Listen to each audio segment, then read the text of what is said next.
আচ্ছা লাইভে অন হয়েছি, একটু ওয়েট করি। একটু আমি লেট নাকি, একটু লেট হয়েছি বোধহয় সম্ভবত।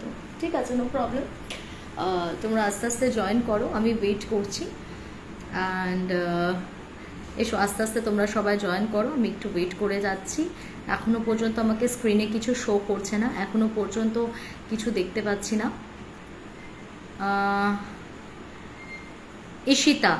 ঈশিতা মুখার্জি লিখছে হাই, সোহিনী লিখছে হাই। ঈশিতা আমায় কনফার্ম করে দিয়েছে যে ক্লিয়ার। অনির্বাণদা ওয়াচ করছে, থ্যাংক ইউ ফর ওয়াচিং। আচ্ছা অনির্বাণদা তুমি একটু দেখে নিও কমেন্ট ম্যানেজমেন্টে যদি কিছু দরকার থাকে। আচ্ছা হ্যাঁ এসে গেছো, দেখতে পেয়েছি, একটু রিল্যাক্সড হয়ে গেছি তাতে। হাই দি ভাই, এসে গেছি, অল ক্লিয়ার লিখছে শ্বেতা মুখার্জি। বাইরে ঝমঝমিয়ে বৃষ্টি পড়ছে, মেঘ ডাকছে। আর তার সাথে আজকে হচ্ছে প্রায় জুন মাস শেষ, হ্যাঁ জুলাই মাস পড়বে, তাহলে আগস্ট সেপ্টেম্বর অক্টোবর পুজো আসছে ব্যাপার। তো পুজোর জন্য কিন্তু আমাদের একদম প্রচুর প্রচুর কালেকশনস তোমাদেরকে আমি দেখাবো বলে নিয়ে চলে এসেছি। আর তার সাথে তো অবশ্যই থাকছে দারুণ দারুণ সমস্ত ভূতের গল্প। আগে একটু চট করে বলে নিই যে আজকে আমি কি কি গল্প বলতে চলেছি। আজকে প্রথমে বলি যে একটা খুব ভয়ানক একটা অদ্ভুত রকমের গল্প বলবো, যে চট করে এরকম শোনা যায় না যে বহু বছর পর কোনো একটা কিছুর পুনরাবৃত্তি ঘটে, এরকম একটা ঘটনা। আর তার সাথে আরও দু একটা ইন্টারেস্টিং বলতে কোন গল্পটা বলবো এখনো ইয়েট নট ডিসাইডেড। চলো কথা বলতে বলতে আমি ঠিক করে নেবো যে কোনটা কোনটা বলবো। এত গল্প স্টকে রয়ে গেছে না, আমি কোনটা বলবো আর কোনটা ছাড়বো বুঝতে পারছি না। দেবশ্রুতি রিকোয়েস্ট করেছে দিদি আমারটা বলো, প্রচল বলেছে দিদি আমারটা বলো, তো একটু আমি কনফিউশনে আছি। সবগুলোই প্রচন্ড ইন্টারেস্টিং, বাট আমি এক্স্যাক্টলি আজকে কোন গল্পটা বলবো এখনো ঠিক করিনি। পুনামের অনেকগুলো ছোট ছোট গল্প আছে, সেগুলো ও রিকোয়েস্ট করেছে, তো আমি দেখছি আমি কতদূর কারটা বলতে পারি, এক নম্বর। আর সেকেন্ড চ্যানেলের জন্য বলি, সেকেন্ড চ্যানেলে মিতা আন্টির একটা ছোট্ট ঘটনা বলবো, আর তার সাথে একটা খুব অভিশপ্ত একটা জমি বা বাড়ির ঘটনা বলবো, যেখানে মৃত্যুলীলা চলেছে একটা সময়। তো সেই একটা ঘটনা, ভয়ঙ্কর একটা ঘটনা, সেটা থাকছে সেকেন্ড চ্যানেলে শ্রেয়া সেনগুপ্ত আচার্য ব্লগসে। আচ্ছা আমি কথা বলতে বলতে অনেকেই জয়েন করে গেছেন। আমরা দুই বেস্ট ফ্রেন্ড মিলে, জয়িতা আর সঞ্জনা মিলে লাইভ দেখছি, প্লিজ আমাদের কমেন্টটা পড়ো। এই যে তোমাদের দুজনেরই নাম নিয়ে নিয়েছি, জয়িতা আর সঞ্জনা, খুব ভালো থেকো। আচ্ছা দিদি তুমি আমার নামটা ভুল পড়েছো, সোনাই না, আমি তোমার নামটা পড়িনি। আচ্ছা সোহিনী বোধহয় অন্য কাউকে পড়লাম। আচ্ছা cute, love you, okay thank you. এবার আসি চটপট চটপট আজকের কথায়। আজকে আমার শাড়িটা পাঠিয়েছে গার্গী চক্রবর্তী, আর আমার অর্নামেন্টসটা পাঠিয়েছে মণিদীপা সাধুকা। কেন দুটো কম্বাইন করে পড়লাম? কারণ যে কোনো জিনিসকে একদম বেস্ট ওয়েতে যদি আমাকে তার লুকটাকে বোঝাতে হয়, তাহলে যেটার সাথে মানায় সেটা যদি না ক্যারি করা হয়, তাহলে আলাদা আলাদা করে পড়লে ঠিক তার বেস্ট আউটকামটা বোঝা যাবে না। সেই জন্যই আজকে আমি দেখলাম যে মণিদীপার এই অর্নামেন্টটা আর এটাকে বলে স্বর্ণমণি শাড়ি, এই স্বর্ণমণি শাড়িটা আমাকে পাঠিয়েছে গার্গী চক্রবর্তী। তো এই দুটো একদম একটা পারফেক্ট কম্বিনেশন লাগছে, অসাধারণ দেখতে লাগছে। তো আমাদের তো রিকোয়ারমেন্ট আছে যে শাড়ি গয়না সব কিছুই তো আমরা নিয়ে ভাবনা চিন্তা শুরু করেছি না পুজোর আগে। তো চলো সব মিলিয়ে মিশিয়ে একটা ডিটেলস আমি আজকে দিয়ে দিচ্ছি এখন। আগে দারুণ লাগছে, ঠিক আছে দারুণ তো লাগছে, খুব সুন্দর লাগছে, সবাই লিখছে, সব বুঝতে পারছি, কিন্তু কেন আমাকে এত সুন্দর লাগছে সেটা তো বলতে দাও আমাকে। এত সুন্দর এই জন্য লাগছে, আজকে আমার এই অসম্ভব সুন্দর শাড়িটা, যেটা নেভি ব্লু আর পার্পেলের কম্বিনেশনে আছে, দেখো এটা একটা অদ্ভুত সুন্দর পার্পেল আর নেভি ব্লু কম্বিনেশনে আছে। এটা স্বর্ণমণি, একটা খুব ট্র্যাডিশনাল টাইপ অফ শাড়ি। তাই এই শাড়িটার সম্পর্কে আমার বিশেষ কিছু খুব একটা বলার নেই, কারণ সবাই মোটামুটি স্বর্ণমণি শাড়ি জানো কিরকম হয়। এটা দীপিকা পাদুকোন থেকে শুরু করে নীতা আম্বানি সবাইকে আমরা দেখেছি পরে ফেলেছে, কিন্তু অবশ্যই তার ম্যাটেরিয়াল, তার টেক্সচার, তার কাজের, আমরা যেটা একটা সিম্পল জারি ওয়ার্ক আছে, সেটা নীতা আম্বানিটা সোনা দিয়ে কাজ করা থাকে, তো আমাদের তো সেটা অ্যাফোর্ড করা পসিবল নয়। তাই আমরা একটু দুধের স্বাদ ঘোলে মেটানোর জন্য সেটারই একদম পারফেক্ট ক্লোন কপি এটা। এই সেম শাড়িটা তুমি পেয়ে যাবে, দেখবে সেলিব্রিটিজরা যেটা তারা গোল্ড ওয়ার্কের পরে, সেটাই আমাদের একটা ক্লোন কপি এটা। তো এই স্বর্ণমণি শাড়িটা ইটস টু গুড, এটা একটা খুব ট্র্যাডিশনাল, একটা খুব সুন্দর কালচারাল লাগে আমাদের এই শাড়িটার গেট আপটা, তো আমার খুব ভালো লেগেছে।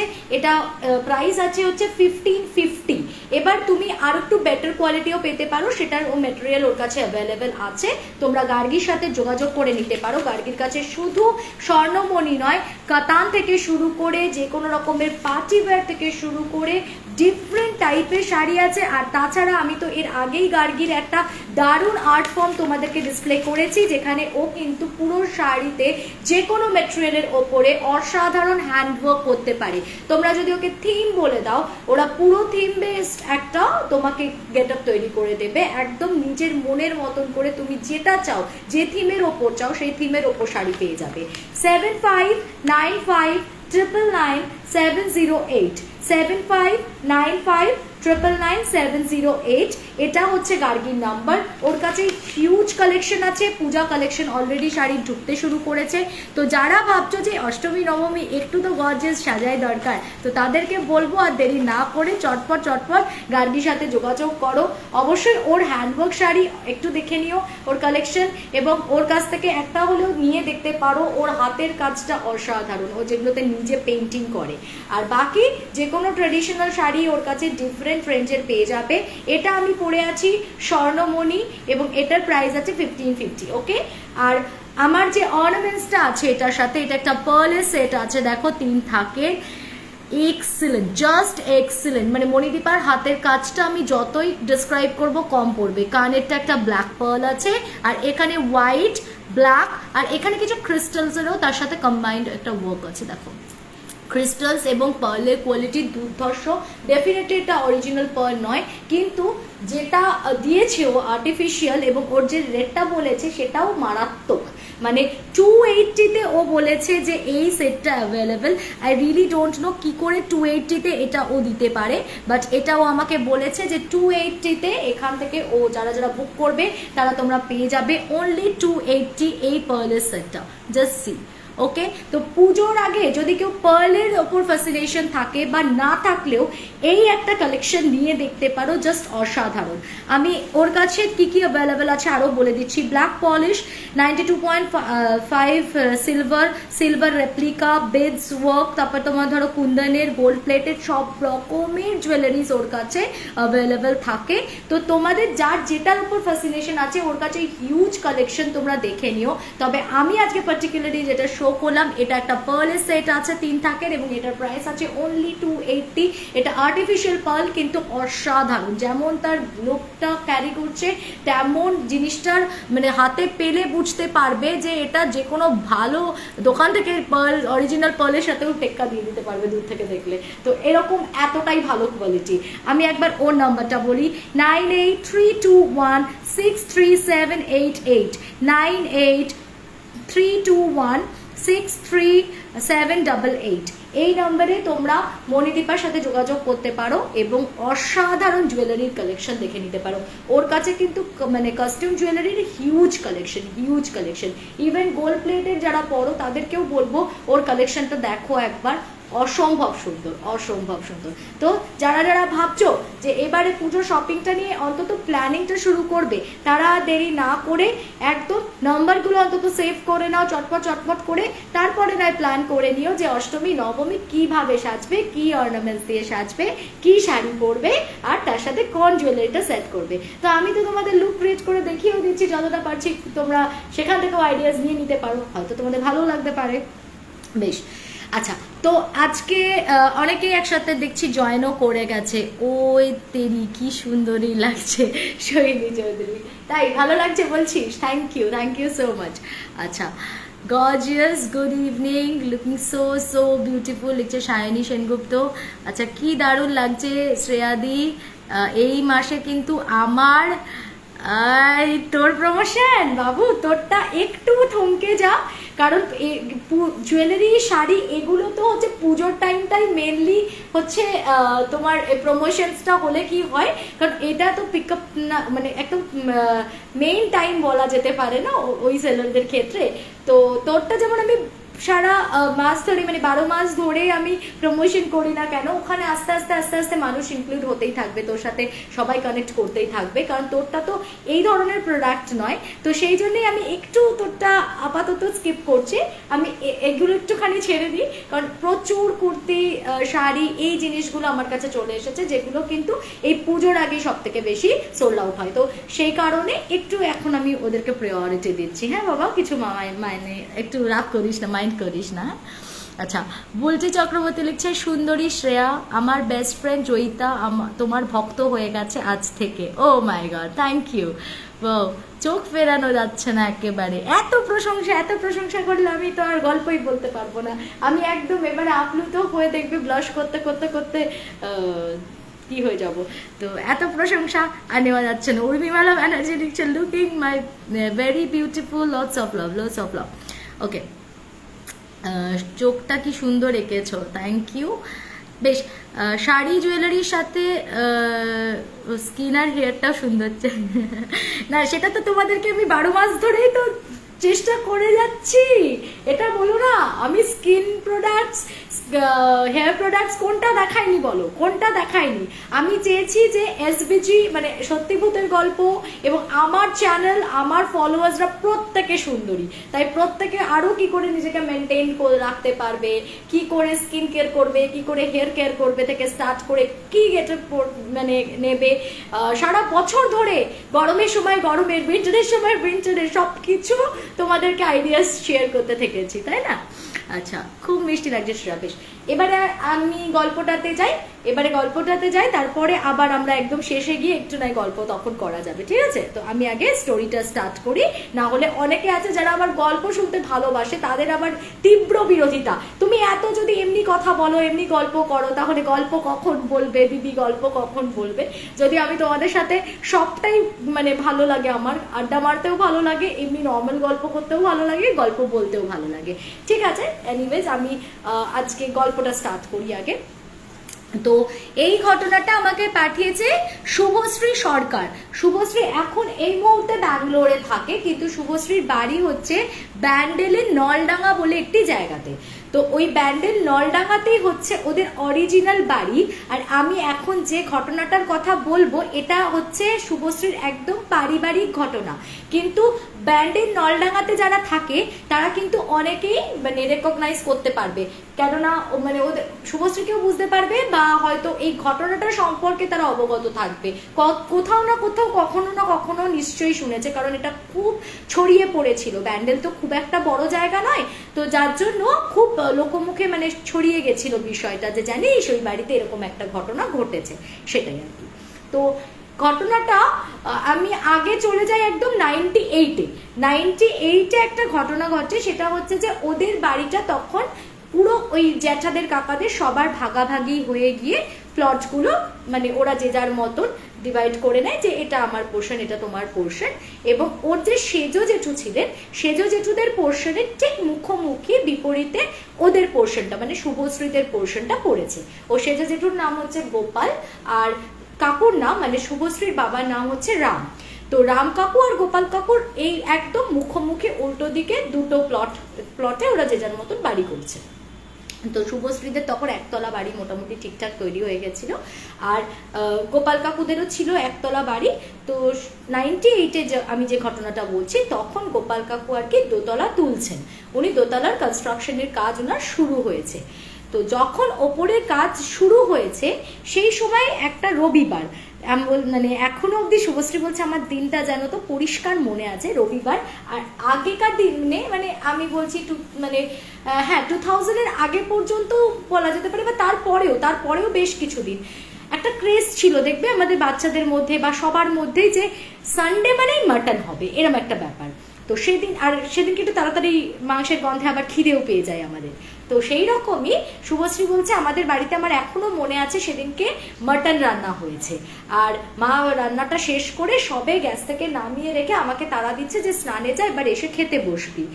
হঠাৎ করে না একটা বিকট ধপ করে আওয়াজ হলো, এত জোরে আওয়াজটা হলো মানে আমরা মানে ভয় পেয়ে গেলাম যে কি হলো রে বাবা, কি হলো, মানে হয় না একটা হঠাৎ করে আওয়াজ শুনলে। তো দৌড়ে গিয়ে বেরিয়ে তখন দেখছে যে সামনে যে কনস্ট্রাকশনের কাজ হচ্ছিল ওপরে থেকে জেঠু আর কি, ওর সেজো জেঠু মানে গোপাল কাকু, উনি পড়ে গেছেন এবং পড়ে গিয়ে একদম নিচে পড়ে স্পট ডেড, বেকায়দায় এমন ভাবে পড়েছেন মানে সঙ্গে সঙ্গে স্পট ডেড হয়ে গেছে। মানে এই দিনটা তো মানে অবশ্যই একটা বাড়ির জন্য যথেষ্ট কি বলবো একটা শোকের পরিবেশ, একটা বাতাবরণ নামিয়ে এনেছিল।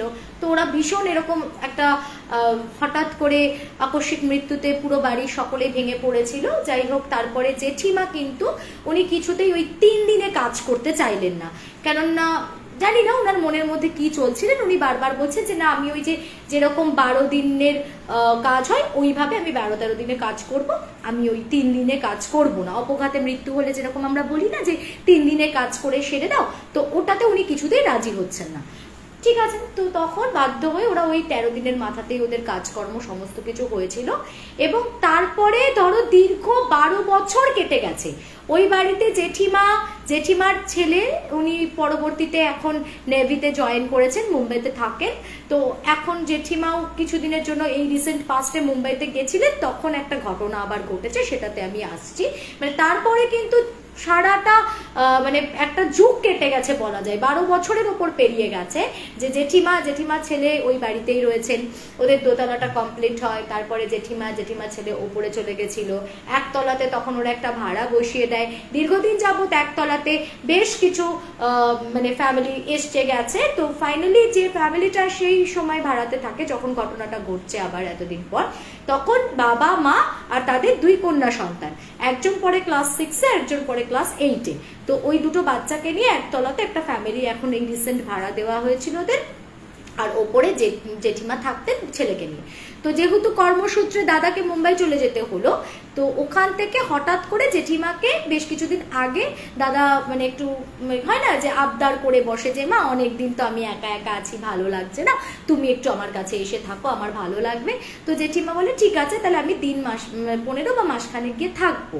তো ঠিক আছে, 1 মাসের জন্য ওই জেঠু ছেলে এসে ওনাকে নিয়ে চলে গেছিল। এবার দিন 15 কাটার পর হঠাৎ করে একদিন একটা পাড়ার বৌদি আর কি, ওই যে ওদের পোর্শনটা জেঠুদের ওই পোর্শনটার পেছনের দিকেই তার বাড়িটা আর কি, সেই বৌদি দৌড়াতে দৌড়াতে হাঁপাতে এসে শুভশ্রীর মাকে বলছে কি তাড়াতাড়ি করো তাড়াতাড়ি চলো, দেখো কি হয়েছে। তো কাকিমা হকচকিয়ে গিয়ে বলছে কি হয়েছে?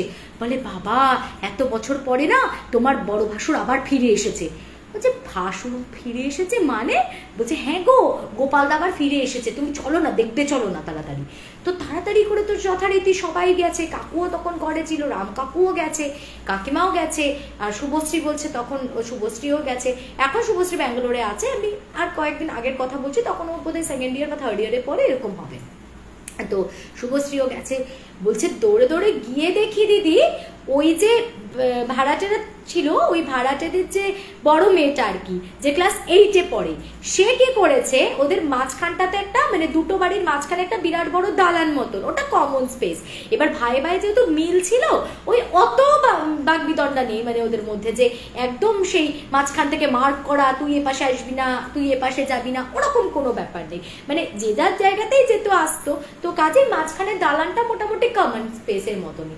তো এবার ওইখানে দেখছে ওই দালানটা ক্রস করে গিয়ে ওদের যে আঙিনাটা উঠছে আর কি, একতলার যে বারান্দাটা, ওইখানে ওই ক্লাস 8-এ পড়ে যে মেয়েটা, সে দুটো পাকে ছড়িয়ে বসেছে, থেবড়ে বসেছে মাটিতে, বসিয়ে ওর পায়ের নিচের পোর্শনটা মুভ করছে না, কোমর থেকে বাকি ওপরের পোর্শনটা পুরো এরকম গোল গোল হয়ে জোরে জোরে এরকম রাউন্ড রাউন্ড করে ঘুরছে, সেই মাথাটাকে খুব অস্বাভাবিকভাবে ঘোরাচ্ছে, আর ওর বডির ওপরের পোর্শনটা ঘুরছে, আর সেটা বিকট ভাবে এরকম করে একটা বিকট হাসি দিয়ে সে ক্রমশ হাসছে। এবার যথারীতি সবাই ওটা দেখে তো ভয় পেয়েছিল। এবার তখন ওইখান দিয়ে একটা কোনো মানে রিক্সা চালক যাচ্ছিলেন, তা সেই রিক্সা চালক ওই রকম পরিস্থিতি দেখে একদম রাস্তার উপরেই বাড়ি ওদের, রিক্সা থেকে নেমে এসে বাচ্চাটাকে দেখে বলছে ওর কি হয়েছে। তোর মা বলছে যে আমি তো বুঝতে পারছি না ওর কি হয়েছে, এমনি তো ঠিকই ছিল, হঠাৎ করে কদিন যাবত কারোর সাথে একটু কথা টথা কম বলছে, আদারওয়াইজ তো কোনো প্রবলেম নেই, দেখুন না কিরকম অস্বাভাবিক আচরণ করছে। তো সেই রিক্সা চালক উনি মনে হয় একটু গুণিন টাইপের ছিলেন। তো তো উনি হয়তো কিছু মিছু জানতেন। তো উনি একটা ওখানে সামনে বসে ওর মায়ের থেকে একটু সর্ষে চেয়েছে, দিয়ে ওই সর্ষে আর একটু হলুদ নিয়ে কি সব মন্ত্রতন্ত্র বলে ওর গায়ের দিকে ছুটছে, আর সমানে ওকে জিজ্ঞাসা করছে তুই কে, তুই কে বল, তুই কে বল, কোথা থেকে এসছিস, কেন এসছিস, বাচ্চা মেয়েটাকে কেন জ্বালাতন করছিস, তুই কে, তাড়াতাড়ি বল তুই কে, কেন এসছিস। যখন এটা চলছে, এই প্রসিডিওর চলছে, তখন মেয়েটা ভীষণ আরো খিলখিল খিলখিল করে হাসছে, আরো জোরে জোরে মেয়েটা হাসছে। আর তারপরে অনেকক্ষণ পরে উত্তরে বলছে আমি তো রাম, আমি তো রাম। তখন স্বাভাবিকভাবে ওই রিক্সা চালক জিজ্ঞাসা করছে সবাইকে যে এই আপনাদের বাড়িতে রাম বলে কেউ আছে। তখন শুভশ্রীর মাটা সবাই বলছে আরে রাম কি করে হবে, রাম তো আমার হাজবেন্ড, মানে শুভশ্রীর বাবার নাম হচ্ছে রাম। বলছে রাম তো আমার হাজবেন্ড, উনি তো বেঁচে আছেন, এই তো এই বাড়িতে রাম বলে তো আর কেউ নেই, ও তো ভুল কথা বলছে, অন্য মিথ্যে কথা বলছে, ওটা রাম কি করে হবে। এবার যেই এই কথাটা বলেছে তখন না রিক্সা চালক বলছে সত্যি করে বল তুই কে। আর তখন সে আরো বিকট হাসি হাসতে শুরু করেছে, লাইক বলবো না, কেন বলবো, কিচ্ছুটি বলবো না। তারপর অনেকক্ষণ বলতে বলতে ধরে এবারে সেই ওকে হাত পা বেঁধে নাকি একটু সেই যেরকম আগেকার যে ট্রেডিশনাল প্রসিডিওর হতো না, যে একটুখানি জুতো দিয়ে ঝ্যাঁটা দিয়ে পেটানো বা কিছু বুধ ছাড়ানোর জন্য ওঝারা যেগুলো করতো, তো ওই রকম বোধহয় উনি কিছু প্রসিডিওর ফলো করাতে শেষে বলছে আমাকে জিজ্ঞাসা করছে আমি আবার কে, আমি এবারই মালিক, আমি এবারই মালিক গোপাল, এইভাবে উত্তর দিয়েছে। তখন বলছে যে গোপাল, তখন বলছে হ্যাঁ আমি এবারই মালিক, আমি এবারই মালিক গোপাল। তো বলছে যে তো তুই একে ধরেছিস কেন। তার তখন উনি জিজ্ঞাসা করছেন যে উনি কত বছর আগে মারা গেছেন। তখন সবাই তো হতবাক, সবাই বলছে উনি তো 12-13 বছর আগে মারা গেছেন, এত বছর পর হঠাৎ করে আবার উনার আগমন ঘটেছে, মানে ব্যাপারটা তো কেউ ঠিক বুঝে উঠতে পারছে না। তখন বলছে কি আমি তো এই বাড়িতেই ছিলাম, আমার বউ আমার কত খাতির করতো, আদর যত্ন করতো, আমাকে রোজ খেতে দিত, আজ দিন 15 হয়ে গেল, এক তো আমার বউটা আমাকে দেখেও না, খেতেও দেয় না, যত্ন করে না, চলে গেছে ছেলের কাছে। আর এদিকে দেখো এই মেয়েটা, আমি একটু ওই দালানে সন্ধ্যাবেলাটাই বসে থাকি, সেদিন আমার গায়ে ঝ্যাঁটার বাড়ি মারলো, আমি ওকে ধরেছি, আমি আর ওকে কিছুতেই ছাড়বো না, দে আমাকে খেতে দে। এইবার তখন ওর মা বলছে কদিন যাবত কিন্তু ওই মেয়েটি খুব বালতি বালতি জল খাচ্ছিল, মানে অনেক জল খাচ্ছিল, বলে মানে রান্নাঘরে ওদের একটা বড় বালতি ভর্তি থাকতো জলের, বলে খাবার কিছু সেরকম খাচ্ছে না, কিন্তু খালি ওই বালতি বালতি গিয়ে জল ঢকঢক ঢকঢক করে মানে সেই বালতি উল্টে শেষ করে দিচ্ছিল। আর আরেকটা কথা খালি বলতো কি যে আমি রামের কাছে চলে যাব, আমি রামের কাছে চলে যাব, মানে শুভশ্রীর বাবার কথা বলতো, যে মানে খুব ভালোবাসতেন, জেঠু নাকি ভীষণ ভালোবাসতেন কাকুকে, তো যার জন্য কাকুর উপর একটা আলাদা টানও ছিল। এবার ওই রকম সমানে নাকি কদিন যাবত বলছে যে আমি রামের কাছে চলে যাব, আমি রামের কাছে চলে যাব, এই একটা ব্যাপার। আর তার সাথে তোমার ওই রকম শুধু বালতি বালতি জল খেয়েছিল, আর সেরকম একটা কথাবার্তা বলছিল না কারোর সাথে। তো তখন ওই যিনি ছিলেন তিনি বলছেন যে তা তোমরা যখন আগে থেকে একটু কিছু বুঝতে পারছিলে অস্বাভাবিকত্ব, তো তোমাদের আগেই উচিত ছিল যে ওকে একটু কারো কাছে নিয়ে যাওয়া, অন্তত ঝাড়িয়ে টাড়িয়ে নেওয়া। যাই হোক, এখন যেটা হয়ে গেছে সেটা তো হয়ে গেছে, সেটা তো আর ফেরাতে পারবে না, তাহলে কি করণীয়। তখন এবার বলছে যে তুই ও তো বাচ্চা মেয়ে, ও কি বুঝে তোকে মেরেছে ঝাঁটার বাড়ি, তো তুই ওকে ছেড়ে দে, ওকে এরকম ধরে রেখে কষ্ট দিচ্ছিস কেন। তখন বলছে যে না আমি ওকে ছাড়বো না, আমি ছাড়বো না, আর আমি রামের কাছে গিয়ে থাকবো। তো তখন ওই যে রিক্সাওয়ালা ছিলেন, মানে উনি গুণিনী ছিলেন অ্যাকচুয়ালি, তো উনি তখন বলছেন যে বাবু আপনি কিন্তু একটু দেহবন্ধন করেন, আর আপনার কিন্তু আমি মতি ভালো ঠেকছে না এর, কোনো মানুষের আত্মার কোনো মানুষের প্রতি এই রকম আকর্ষণ কিন্তু ঠিক নয়, এত টান কিন্তু ভালো নয়, আপনি কিন্তু সাবধানে থাকবেন।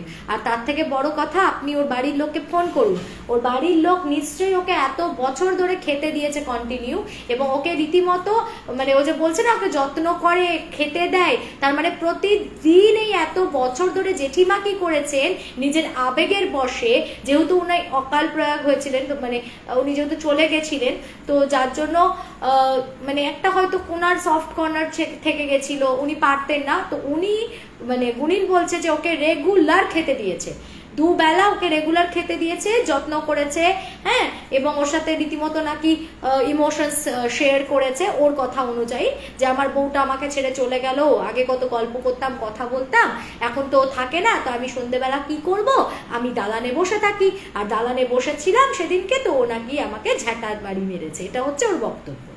এইবার আমাকে শুভশ্রী বলছে, দিদি ভাই এবার আমার এই কথাটা শুনে ভয় লাগছে। আমি মনে মনে করছি, আরে বাপরে বাপ, তুমি এখানে যদি বসেছিলে দালানে, এদিকে আমি তো প্রত্যেকদিন সন্ধ্যেবেলা আমার বয়ফ্রেন্ডের সাথে ফোনে এখানে ঘুরে ঘুরে ঘুরে ঘুরে গল্প করি। তো ও বলছে আমি তখন মনে মনে ভাবছি আবার এখানে না বলে বসে যে আমি আবার ঘুরে ঘুরে বয়ফ্রেন্ডের সাথে কথা বলি, বা কি জানি বাবা, আবার আমার ওপর কোনো দৃষ্টি পড়লো কিনা। যাই হোক, তো ওটা শুভশ্রীকে নিয়ে যাই হোক, উনি কোনো কথা বলেননি, কোনো কমেন্ট করেননি, কিন্তু সে কিছুতেই যাবে না, তাকে সেই কোনো মতে মেরে ধরে কিচ্ছু করা যাচ্ছে না। অনেক কষ্টে সৃষ্টে অনেকক্ষণ পর কনভিন্সড হয়েছে যে ঠিক আছে, কিন্তু তাহলে আমার বউকে আগে এখানে ডাক, বউকে বল আমার সব পিণ্ডদান করতে, তারপরেই কিন্তু আমি এই বাড়ি ছেড়ে যাবো। এই বাড়ি ছেড়ে কিন্তু আমি যাব না, আমি শুধু ওকে ছেড়ে চলে যাচ্ছি, আমি ওই ওপরের চিলেকোঠার ঘরে থাকবো। তো বলছে ঠিক আছে তুই তাই কর, তোর বউকে আমরা ডেকে পাঠাবো, তুই আপাতত বাচ্চাটাকে ছেড়ে দিয়ে চিলেকোঠার ঘরে যা, তুই এখানে থাকবি না, ওকে কষ্ট দিবি না। তো তখন নাকি ওদের বাড়ির একদম সামনের দিকে একটা বিরাট বড় কিছু একটা অসত্য গাছটা ছিল, সেই গাছের নাকি একটা মোটা ডাল, ওই বাচ্চাটা নাকি মানে এরকম দৌড়াতে শুরু করলো, দালান থেকে দৌড়ে গিয়ে একদম মানে একটা জাম্প করে ওই ডালটার মধ্যে কামড় বসালো, মরমর করে কামড়ে ওটাকে ভাঙলো। মানে ওইটুকানি একটা বাচ্চা মেয়ে ক্লাস 8-এ পড়ে, তার দাঁতের কত জোর হতে পারে যে একটা অত উঁচু গাছের ডালে মানে জাম্প করে সেটাকে কামড়ে ধরে সেটাকে ভাঙলো। ভেঙে ওটা যখন মরমর করে নিচে পড়ে গেল, বাচ্চাটা না এরকম ছিটকে এসে আবার ওদের দালানে পড়লো।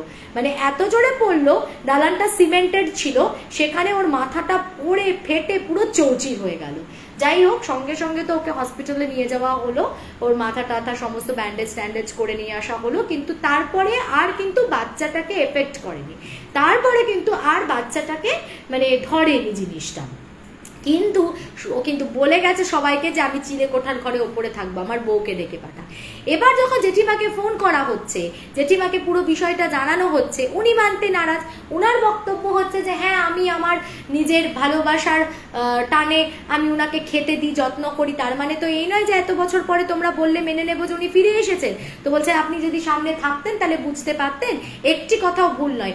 আরো নাকি অনেক কথা, ওই যে ও অতক্ষণ যায়নি, ওই যে অতক্ষণ ধরে ওকে মানে কনভিন্স করা হচ্ছিল আর কি যে তুই চলে যা, তার মাঝখানে ও প্রচুর কথা বলেছে, যার জন্য কারোর আর ডাউট ছিল না যে ওটা গোপালদা নয়, মানে গোপাল কাকু নয়।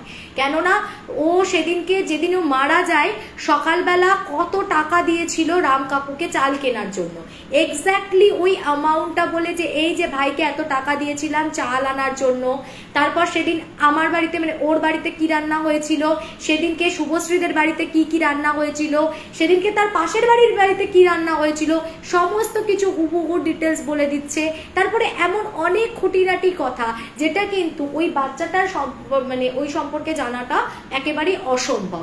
কারণ প্রথমের দিকে দেখো, বিজ্ঞান ভিত্তিক মন তো এটাই ভাববে না যে হয়তো বাচ্চাটা কোনো সময় এ বাড়িতে আসার পর শুনেছে যে এখানে একটা এরকম আঙ্কেল থাকতো গোপাল নামে, সে হয়তো মাটিতে পড়ে গেছে, কি ওরকম স্পট ডেড হয়ে গেছে, রাম কাকুকে ভালোবাসতো, মানে এগুলো হয়তো শুনে ওর একটা ইমাজিনারি ওয়ার্ল্ড তৈরি হয়েছে, সেখান থেকে ও কিছু একটা মানে হ্যালুসিনেট করছে, সেটা একটা হতে পারতো। কিন্তু ও এত ডিটেলিং করছে, এত ছোট ছোট কথাগুলো কেউ বলছে যেটাতে কেউ বিশ্বাস না করে পারবে না যে না সত্যি এটা গোপাল কাকুই এসছেন, কারণ আদারওয়াইজ এত ছোট ছোট এই এত ডিটেলিং করা ওই মেয়েটির পক্ষে সম্ভব নয়। যাই হোক, যদিও গড গ্রেস যে বাচ্চাটাকে খুব একটা টর্চার করেনি, ওই 2-1 দিন বাচ্চাটা খালি খুব বালতি জল খাচ্ছিল, আর তারপরের দিনই এই এত বড় ভয়ানক ঘটনাটা ঘটলো। মানে ওর নাকি সেই বিভৎস রূপ, চোখ মুখ ঠিকরে বেরিয়ে আসছে, ওই নিচের পোর্শনটা স্ট্রিক্টলি বসে, আর ওপরে কোমর থেকে বাকি পোর্শনটাকে জোরে জোরে রাউন্ড ঘুরাচ্ছে আর চিৎকার করছে। যাই হোক, তারপরে তো কোনোভাবে কনভিন্স করে তাকে তো বিদায় করা হলো। এবার পরে যখন জেঠিমা এসছে সে তখনও বললে আমি পিণ্ড দান করব না। মানে তার এতই আবেগ যে সে বুঝতে পারছে বা সে হয়তো জানেও যে কোথাও গিয়ে কিন্তু ওই জেঠুর আত্মাটা মুক্তি পাচ্ছে না বা বাড়িতে আটকা পড়ে যাচ্ছে। সবাই মিলে তখন পাড়াতে ওনার বিরোধিতা করতে শুরু করলো, সবাই মিলে ওনাকে বোঝাতে শুরু করলো যে বৌদি এটা কিন্তু তুমি ঠিক করছো না, তুমি কি ভাবছো যে এতে উনি ভালো আছেন? উনি তো ভালো নেই, উনি এই যে তুমি চলে গেলে ওনাকে রেখে, তা উনি কিন্তু অযত্নে উনি খাবার পাচ্ছেন না, দেখো একটা অন্য কারোর জীবন নিয়ে একটা টানাটানি হচ্ছিল, এরকম বিপদ যদি আবার কারোর ঘটে তার দায় কে নেবে বলো? তো তুমি রাজি হও, চলো আমরা যাই, সবাই মিলে গিয়ে আমরা গয়ায় পিণ্ডদান করে আসি দাদার। তো অনেক কনভিন্স করার পর ফাইনালি ওনাকে নিয়ে গিয়ে তো ওই তোমার পিণ্ডদান করা হয়েছিল। তো তারপরেও নাকি মাঝে মাঝে খুব রেয়ারলি বলছে যে বিয়ের পর, মানে তারপরে শুভশ্রীর বিয়ে হয়ে যায়, বিয়ের পরে ও নাকি দু একবার ওই জেঠুকে, মানে যে জেঠুর ওই গোপাল জেঠু আর কি, ওনার স্বপ্ন দেখেছিল। তো যখন ও এরকম একটুখানি 2-4 বার ফ্রিকুয়েন্টলি স্বপ্ন দেখেছে, একদিন ওর শাশুড়ি মাকে গিয়ে বলছে যে ওমা জানো তো এরকম জেঠু তো কবে মারা গেছেন, তারপরে একটা এরকম ঘটনা ঘটেছিল, কিন্তু আমি কোনোদিন স্বপ্ন পাইনি, এই বিয়ের পর থেকে খুব স্বপ্ন পাচ্ছি, কি ব্যাপার বুঝতে পারছি না। তো ওর শাশুড়ি ওকে বলে যে তুমি এক কাজ করো, মন্দিরে গিয়ে ওনার নামে একটু হবিষ্যি দান করে এসো, দেখবে কেটে যাবে। তো তারপর ওনাকে সত্যি সত্যি মন্দিরে গিয়ে ওনার নামে পুজো দিয়ে হবিষ্যি দান করে আসাতে তারপর থেকে আর কখনোই কিন্তু ও স্বপ্নে দেখতে পায়নি। তো এবং কাকু গিয়ে মানে পিণ্ডদানও করে এসেছেন, ওনার ছেলেও গেছিল, দিয়ে পিণ্ডদান করে এসেছে।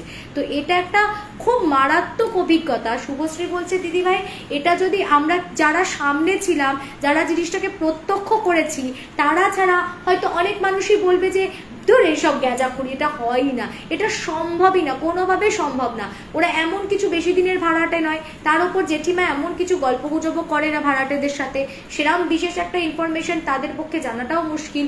অথচ ওই বাচ্চা মেয়ে সে হুবহু A to Z, ইভেন সেদিনের সমস্ত ঘটনা পুরো গড়গড় করে বলে যাচ্ছে, সকাল থেকে কি হলো, কিভাবে ওনার পাসটা স্লিপ করলো, কিভাবে উনি পড়ে গেলেন, কিভাবে উনি মারা গেলেন, তারপর জেঠিমা ওনাকে এত বছর ধরে কিরকম করে কেয়ার করেছে, খেতে দিয়েছে, A to Z উনি হুবহু বলে দিলেন। তো এটা একটা মারাত্মক এক্সপিরিয়েন্স, যেটা যে প্রত্যক্ষ করবে একমাত্র সেই এর নির্যাসটা পুরোপুরিভাবে অনুভব করতে পারবে। আচ্ছা, না জেঠিমাটাও বা কেমন, শাড়িটাই তোমাকে খুব সুন্দর লাগছে, নেক পিসটা অপূর্ব। আমি শাড়ি আর নেক পিস দুটোরই ডিটেলিং করে দিয়েছি।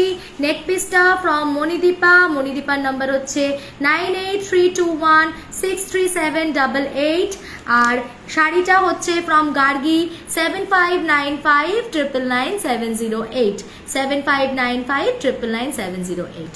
ওকে, বেশ। তো এই ঘটনাটা আমার তো ভীষণ ভালো লেগেছে, কারণ আমি একটু এই টাইপের ঘটনা শুনতে ভালোবাসি।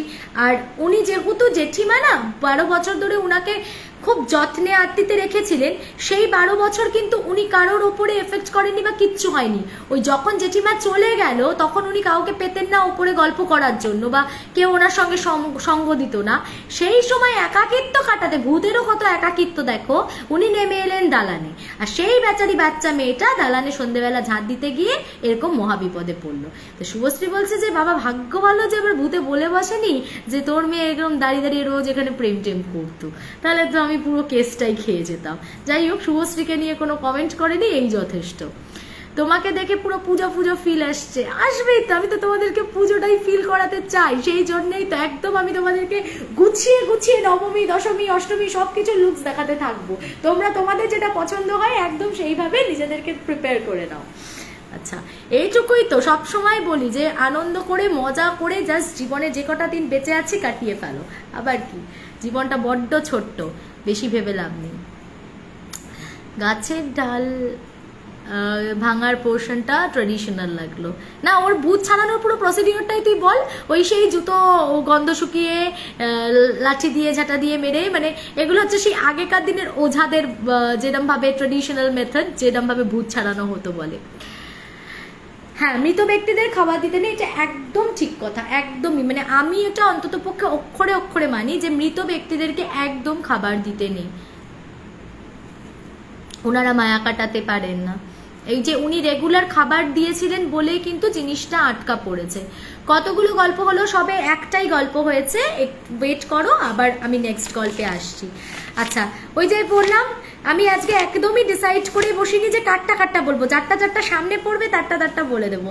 আচ্ছা, যেহেতু বেশ জোর দিয়ে একটু রিকোয়েস্ট করেছে দেবশ্রুতি, আর দেবশ্রুতির ঘটনাগুলো একটু অন্য রকমের আছে, তো আমি দেবশ্রুতির ঘটনাটা বলি, তারপরে যদি সময় থাকে তারপর আবার দেখছি কোনটা বলা যায়, ঠিক আছে? আচ্ছা, দেবশ্রুতির ঘটনাটাতে যাই। দেবশ্রুতি আমাকে এই স্টোরিজগুলো পাঠিয়েছে ফ্রম ঠাকুরপুকুর বেহালা।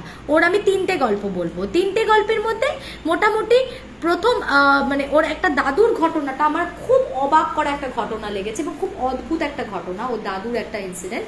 আর ওর ঠাম্মার একটা ঘটনা, সেটাও বেশ ভয়ানক। আর আরেকটা ঘটনা, একটা জিনের ঘটনা বলেছে ও আমাকে। তো আমি 3টেই দেবশ্রুতির ঘটনা আজকে একসাথেই শেয়ার করে দিচ্ছি। প্রথম যে ঘটনাটা সেটা আমি বলছি হচ্ছে, ওর দাদুরা হচ্ছেন মানে দাদু ছিলেন হচ্ছে বার্মার, আর ওর ঠাকুমা ছিলেন হচ্ছে বাংলাদেশে। তো উনারা এখানে আসার পর সবাই ওই রিফিউজিরা জমি পেয়েছিল না, তো এখানে উনারা বেহালা ওই ঠাকুরপুকুরের দিকে জমি পান। প্রথমে এন্টারিতে থাকতেন, তারপর নিজেদের বাড়ি করে নিয়ে ওনারা এখানে এসে ওঠেন। দাদু যখন এখানে এসে বাড়ি করেছেন তখন কিন্তু দাদুর মাও জীবিত ছিলেন। তো কিছুদিন পর বয়সজনিত কারণে, বার্ধক্যজনিত কারণে যা হয়, ঠাকুমা মানে ওই বড় মা আর কি, দাদুর মা উনি মারা যান। তো ওই বড় মা মারা যাওয়ার বেশ কিছু বছর পরের ঘটনা বলছি আমি। বেশ কিছু বছর পরে একটু বলে নি যে দেবশ্রুতির কিন্তু একটা কাকা আছে, কাকারা আলাদা থাকে, আর এক অবিবাহিত পিসি আছে। তো দেবশ্রুতিরা বরাবরই মানে দাদু ঠাকুমা আর তার সাথে কিন্তু ওই পিসি, যে অবিবাহিত পিসি, উনিও কিন্তু ওদের সাথেই থাকতো। তো যার জন্য ওই পিসিমণি আর ঠাম্মা ওনারা কি করতেন, একটা ঘরে শুতেন, আর ওদের ভেতর দিয়ে দরজা ফোটানো ছিল আর একটা পাশাপাশি ঘরে, ওখানে দাদু শুতেন।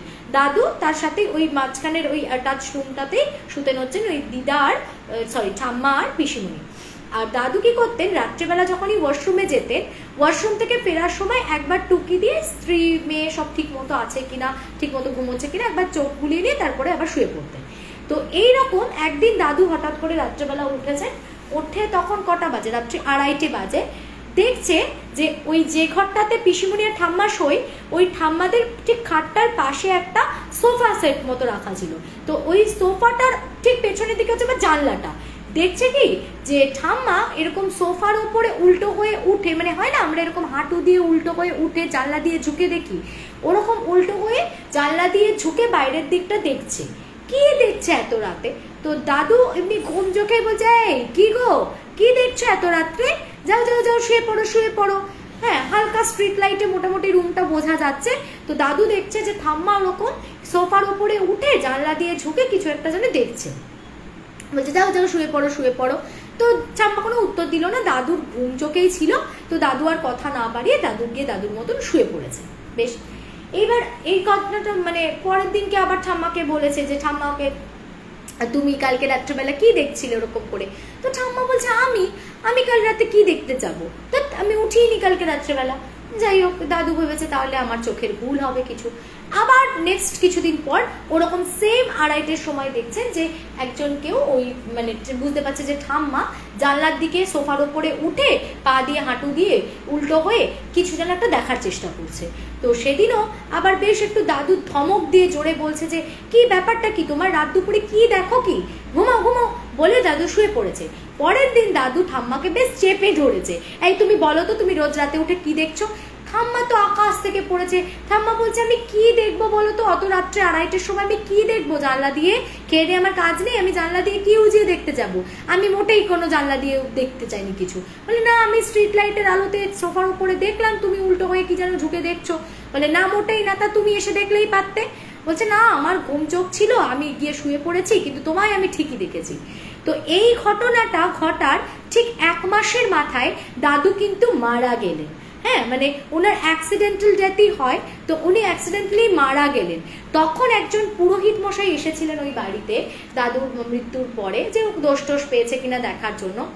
তখন উনি অদ্ভুত একটা কথা বললেন যে আচ্ছা, উনি মৃত্যুর আগে কখনো কি কোনো অস্বাভাবিক কিছু কথা বলেছেন বা কিছু ওনার সাথে ঘটেছে?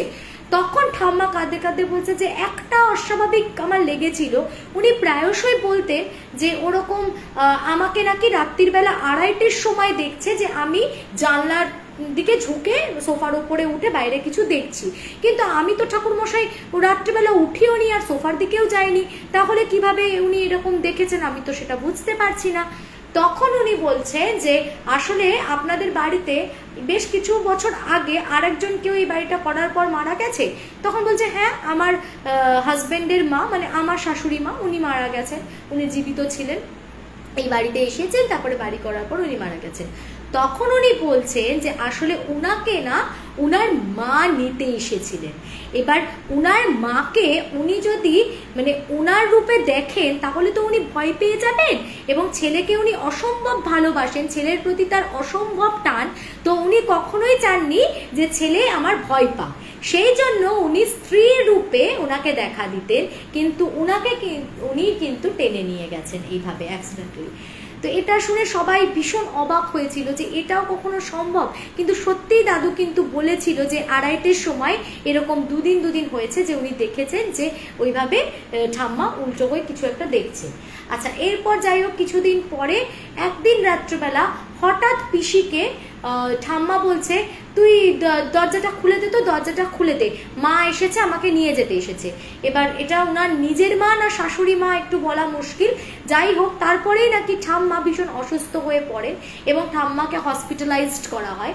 তো সেই সময় দেবশ্রুতি বলছে যে আমি একদিন একটা স্বপ্ন দেখছি, জানো দিদি, আমি স্বপ্ন দেখছি যে আমি এরকম ঘুমোচ্ছি, তো ওদের বাড়ির প্রত্যেকটা ঘরের মধ্যেই না হয় মাঝখানে দরজা দিয়ে কানেক্টেড, না তো ঘরগুলো মাঝখানে এরকম জানলা দিয়ে কানেক্ট করা, আগেকার আদলে তৈরি বাড়ি বলে। তো বলছে যে আমার সাথে আমাদের পাশের ঘরটা মানে আমার ঠাম্মাদের ঘরটা ওইটা একটা জানলা দিয়ে আবার কানেক্টেড ছিল।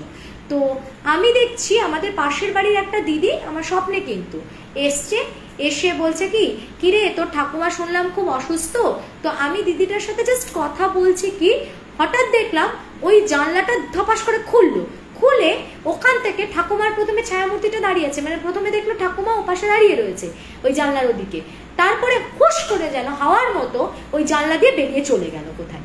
বলছে আমার না চকিতে ঘুমটা ভেঙে গেল, আমি হকচকিয়ে উঠে বসে ভাবছি এটা আমি কি দেখলাম, কি হলো।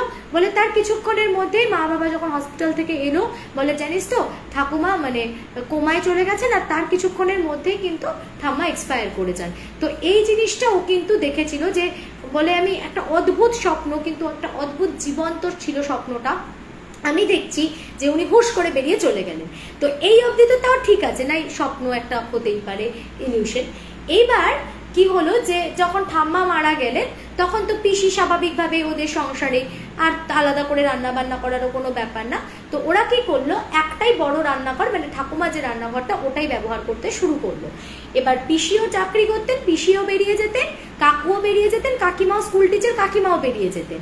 একমাত্র মানে দেবশ্রুতি বলছে যে আমি হ্যাঁ দেবশ্রুতি বলছে আমি লাস্টে বেরোতাম, না হলে মা লাস্টে বেরোলে মা তালা দিয়ে বেরিয়ে যেত। এবার আমাদের সিস্টেমটা কিরকম ছিল, আমরা প্রত্যেকটা ঘরকে ভেতর দিয়ে সবকটা পরপর লক করে দিয়ে একদম শেষে কিচেনটা দিয়ে বেরোতাম, কারণ সবগুলো ভেতরে ইন্টারকানেক্টেড। এবার বেরিয়ে কিচেন দিয়ে বাইরে কিচেনের ওই দরজাটাতে লক করে দিতাম, ঠিক আছে। আর তাহলে ভেতর দিকে এপাশ দিয়ে সবই খুলতে বেরিয়ে চলে আসা যাবে। বাকি একদম মেন ডোর থেকে শুরু করে সব কটা দরজা ভেতর দিয়ে মানে মেন যে বেডরুমগুলো বড় রুমগুলো সেগুলো সব ভেতর দিক দিয়ে লক করা থাকতো একদম, মানে তার মানে একদম লাস্ট এন্ডে যে রুমটা সেটাও বাইরে দিয়ে না, ভেতর দিয়েই লক করা। ওরা কিচেনের দিক দিয়ে খুলতো, খুলে 1 by 1 প্রত্যেকটা ঘরকে খুলে ফেলতে পারতো। এবার যে আসতো আগে সে আগে খুলে নিত।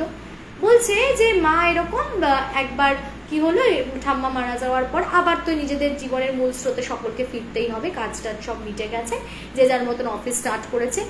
একদিন কাকিমা বাড়ি এসে দরজা খুলতে গিয়ে দেখছে দরজাটা ভেতর থেকে লক। এবার দরজাটা ভেতর থেকে কি করে মানে হ্যাশ বটনটাও তুলে দিয়েছে, কিন্তু সেটা কি করে সম্ভব, কারণ ভেতর থেকে তো একটা করে দরজা বন্ধ করতে এসে কাকিমা শেষের দরজাটা তো বাইরে দিয়েই লক করবে, তা না হলে তো ভেতর দিয়ে লক হবে কি করে, ওটা তো সম্ভব নয়। তারপর তো সেই লোকজন ডেকে তারপর কোনো মতে সেই ধাক্কি করে এনিহাও সেটাকে তো খোলা হলো। তো ওই দিনকে সবাই ভীষণ অবাক হয়েছিল।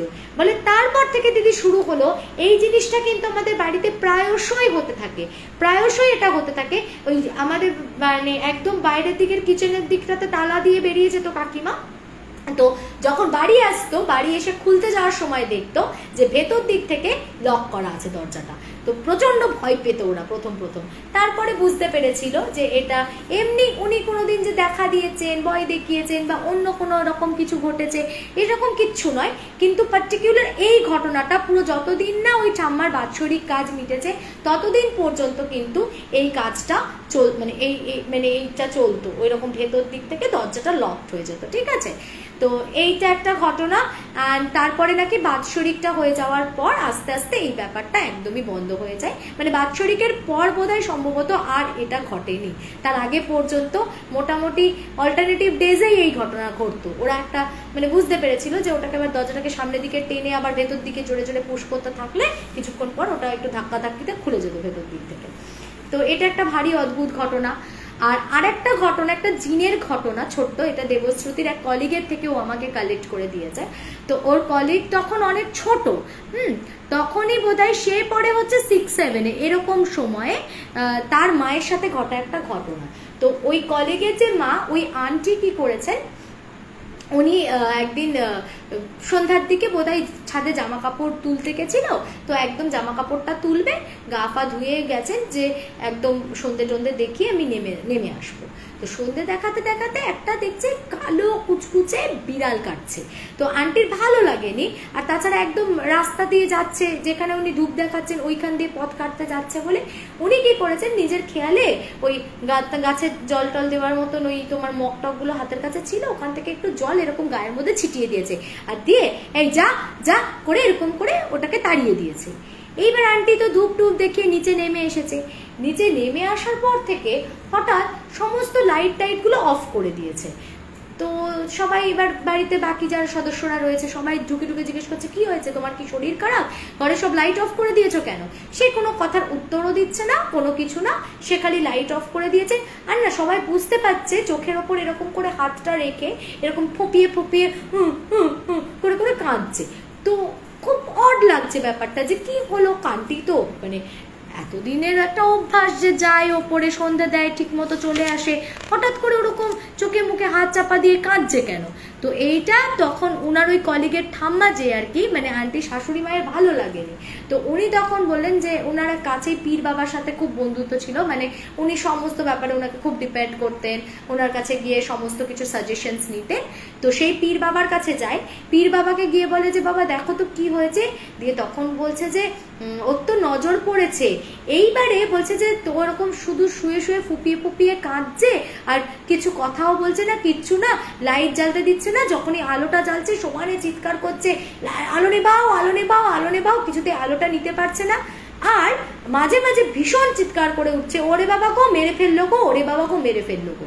তো তখন উনি আসেন, উনি এসে ওনাকে একটুখানি ঝাড়াতে উনি যখন সুস্থির হন, দিয়ে তখন সবাই জিজ্ঞাসা করছে যে তুমি কাঁদছিলে কেন ফুপিয়ে ফুপিয়ে, কি অসুবিধা হচ্ছিল? বলে কি একটা মোটা কালো বিড়াল আমার গলার মধ্যে এরকম চেপে বসে আমার গলাটা টিপতে যাচ্ছিল, কিন্তু আমার দম বন্ধ হয়ে যাচ্ছে কিন্তু আমাকে শ্বাসরুদ্ধ করতে পারেনি। তো তখন ওর মৌলবীটা ওনার গলার দিকে তাকিয়ে বলছেন এই যে আপনার গলায় তুলসী কাঠের মালাটা দেওয়া আছে না, ওইটার জন্য আপনি শুধু আজকে প্রাণে বেঁচে গেছেন। ও যে আপনাকে গলাটা টিপতে গেছে, ও আপনাকে গলা টিপে মেরেই দিত, শুধু আজকের এই গলায় আপনার তুলসী কাঠের মালাটা আছে বলে আপনি কোনো মতে আর বেঁচে গেছেন। তো তখন বলছে কিন্তু ওটা কি, বলে আপনি কিছু ওকে মানে কোনো বিড়াল টিড়ালের গায়ে কিছু ফেলেছেন বা কিছু? তখন বলছে যে হ্যাঁ আমি তো সন্ধ্যেবেলা যখন গেছিলাম এরকম একটা বিড়াল কাটছিল পথ দিয়ে, তা আমি ওর গায়ে এরকম একটু জল দিয়ে হুস যা যা যা যেরকম করে ওরকম করেছিলাম। বলছে ওটা হচ্ছে একটা জিন ছিল, যে জিনটা সেই সময় সন্ধ্যাবেলা নামাজ পড়তে যাচ্ছিল, আর আপনি ওর সাথে এত দুর্ব্যবহার করেছেন, তাই ওর জিনিসটা খুব রেগে গেছে আপনার উপরে, ও আপনাকে প্রাণেই মেরে দিত, কিন্তু গড গ্রেস আপনি এই তুলসী কাঠের মালাটার জন্য বেঁচে গেছেন। যাই হোক, আপনি এরকম বিড়াল কুকুর দেখলে হুটহাট করে গায়ের মধ্যে জল ঢালা বা তাদেরকে তাড়িয়ে দেওয়াটা কিন্তু একদম ঠিক না, এটা করবেন না বলে উনি ওকে ঝাড়িয়ে টাড়িয়ে দিল। তারপর আর কাকিমার অ্যাজ সাচ কোনো প্রবলেম হয়নি। কিন্তু এটা একদম একটা মানে এই ঘটনাটাও ওনার যে কলিগ বলে যে আমাদের ছোটবেলায় বেশ মনে দাগ কাটা একটা ঘটনা, মানে মাকে ওই রূপে বা ওরকম আলো জ্বালালে বন্ধ করো বন্ধ করো করে চিৎকার করা একটা অস্বাভাবিক পরিস্থিতি। তো এটা কখনোই আমরা ভাবতে পারিনি। এটা একটা খুব অদ্ভুত ঘটনা, এটা ওরা ফিল করেছিল। আজ আমার একটু না অনেকটাই দেরি হয়ে গেল, লিখছে গার্গী চক্রবর্তী। অনেকটাই দেরি হয়ে গেছে কিন্তু আমি দেরি করিনি, আর আজকে তোর শাড়িটাই আমি পরেছি। দেখ কেমন লাগছে অবশ্যই কমেন্ট করে জানাস, আফটার অল তোর শাড়ি। তো গার্গী চক্রবর্তী আবার বলে দিচ্ছি আমাকে এই সুন্দর স্বর্ণমণি কাতান বলে, এটাকে আমি জানি না, স্বর্ণমণি শাড়ি বলে, এই স্বর্ণমণি শাড়িটা আমাকে স্পন্সর করেছে। অসম্ভব সুন্দর একটা শাড়ি, তার সাথে পার্পল অ্যান্ড ব্লু এর একটা এক্সেলেন্ট কম্বিনেশন, আমার তো ভীষণ ভালো লেগেছে। তোমরাও যদি এরকম শাড়ি কালেকশন চাও এবার পুজোতে, তাহলে মাত্র 1550 টাকা এটার দাম আছে। 7595999708 তোমরা যোগাযোগ করে নিতে পারো।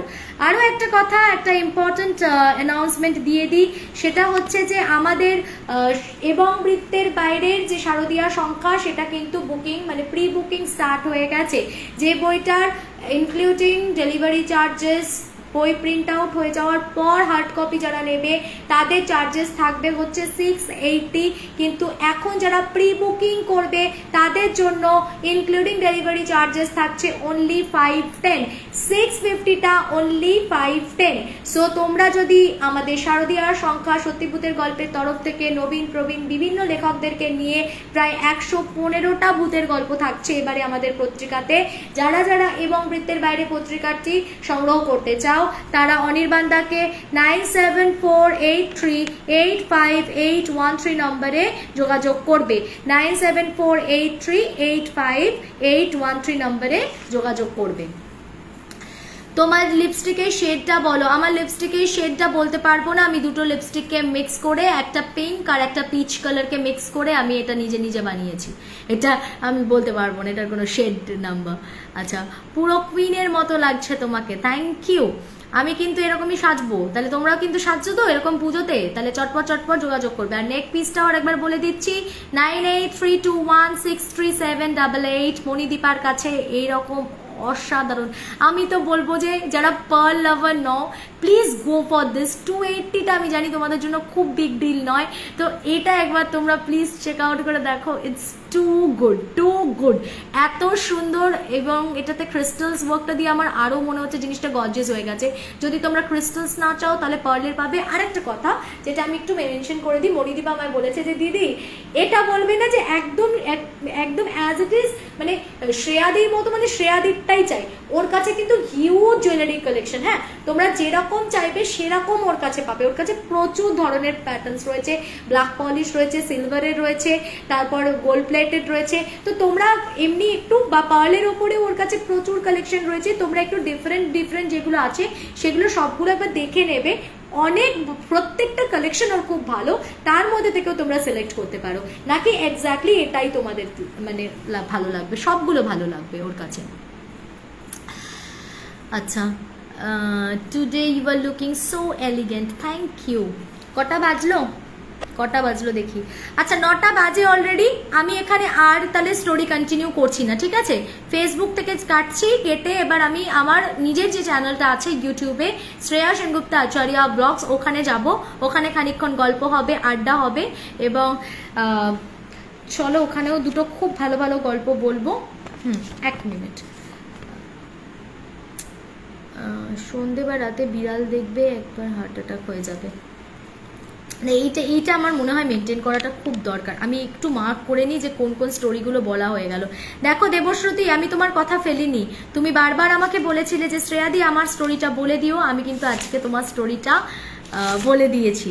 তোমার কথা মতো তোমার স্টোরিটা বলা হয়ে গেছে। আর এবারে যাব হচ্ছে আমি আমার নিজের চ্যানেলে, তো চলো ওখানে মুভ করা যাক। আর যারা যারা আমাকে এখানে শুনছো, যারা আমাকে স্টোরি পাঠাতে চাও 8240840618 নম্বরে তোমরা আমাকে স্টোরি সেন্ড করতে পারো। ওকে, চলো আজকে লেট করে ফেললাম, ইউটিউবে জয়েন করব একদম। সর্বাণী দাস, তুমি ইউটিউবে চলে এসো, ইউটিউবে জয়েন করো আমাকে, ওখানে দারুণ দারুণ স্টোরিজ নিয়ে আমি আসছি। কি তাড়াতাড়ি সময় চলে যায়, তোমার ফেসবুক লাইভটা শেষ হয়ে গেল। তিতলি গাঙ্গুলি, হ্যাঁ সত্যি সময় বড্ড তাড়াতাড়ি চলে যাচ্ছে। নেক পিসটা আমি আবার ডিটেলসটা বলে দিচ্ছি, এটা মণিদীপার কাছ থেকে নেওয়া। 9832163788 হচ্ছে মণিদীপা সাধুকার নাম্বার, ওর কাছে এক সে বাড়িয়া এক নেক পিস আছে, জাস্ট গো ফর ইট, খুব ভালো অসাধারণ কালেকশন। দিদি ভাই তোমার কারণ নজর না লাগে, এত সুন্দর লাগছে, লিখছে গার্গী। থ্যাংক ইউ, সেটা তো তোর শাড়িটার জন্যই লাগছে বল, এমনি এমনি কি ভালো লাগছে? চল, আমি এটা তো পরছি পুজোর সময় একদিন, বল অষ্টমী বা নবমীতে পরে ফেলাই যায় নাকি? তো এটা গার্গী আমার জন্য স্পেশালি খুব বেছে সিলেক্ট করে এই কালারটা আমাকে ভালো লাগবে এক্সপেক্ট করেও পাঠিয়েছে ভেবে চিনতে আমার জন্য। So thank you so much Gargi, খুব ভালো। আর এমনিতেও ওর কাছে বাজেটের মধ্যে রেঞ্জ ওয়াইজ খুব ভালো কালেকশন শাড়ি, তো তোমরা যারা যারা গার্গীর থেকে ভাবছো নেবে তারা ওর সাথে যোগাযোগ করে নাও। বেশ, চলো আমরা এবার ইউটিউবে যাওয়া যাক।